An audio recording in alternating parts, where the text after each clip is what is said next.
I'm making this video because I did not expect to make a channel, let alone a channel about manifesting and, give you guys tips and a different perspective on things. But that's where we are. And what I want to talk about is how I just cursed somebody.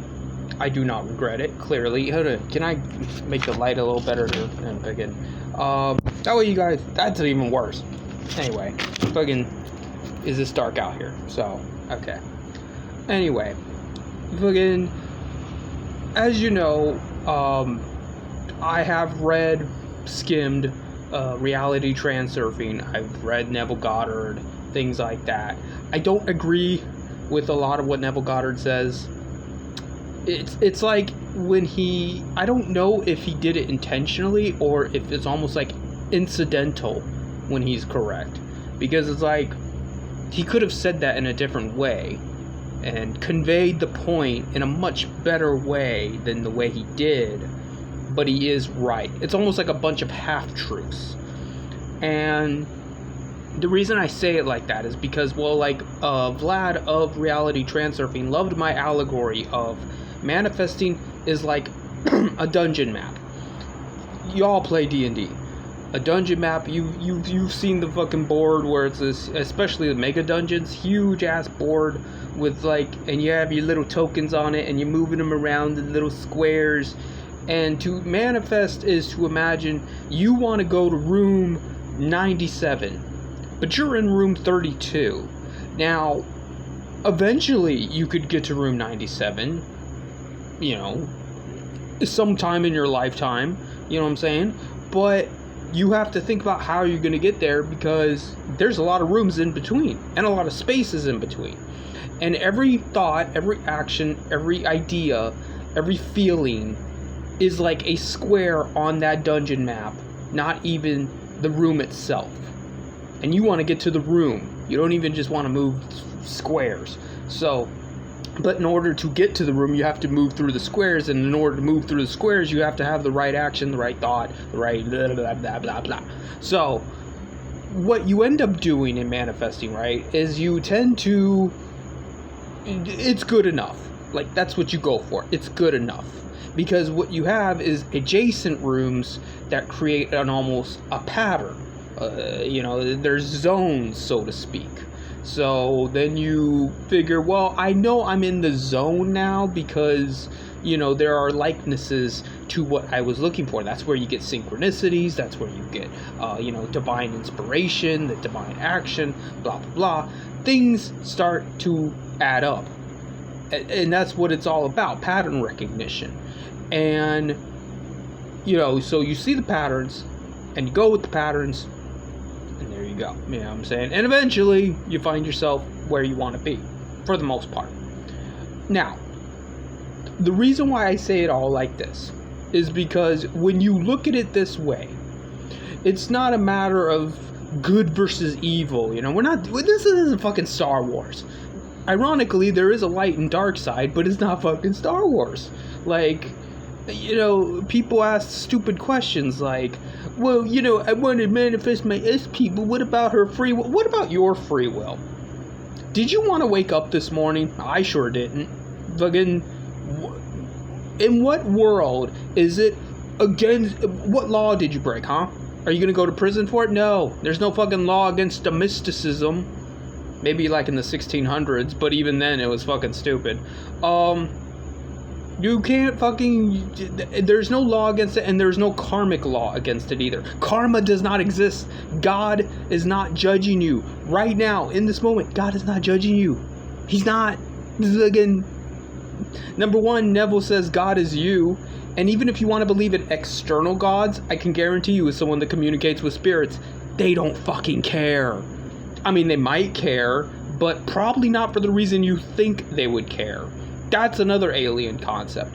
You're dealing with emotional beings. You're dealing with disembodied spirits that are concepts. Now, think about this. You want to, let's say, manifest your SP. So pray to a goddess of love or god of love or whatever. What have you. There's a lot of them. You're dealing with a being made out of love. Think about that. Not made out of flesh and blood like we are, made out of love, conceptually. What would that be like?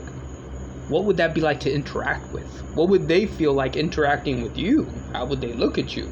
Your very presence could be blasphemous to them, and it has nothing to do with what you were doing consciously. You just wanted to get your dick wet. And they're on a whole different level. So that's where the problem comes in. You're thinking in terms of very limited terms of right and wrong, and your dead baby brain version of it, where it's like, you know, the consent, but they didn't consent though. What if the child consents though? Nobody fucking cares. You don't even consent to going to work. You didn't consent to going to school. You didn't consent to getting your ass beat as a kid. You didn't consent. You don't consent to a lot of things in this world. You don't. You don't consent to fucking being human.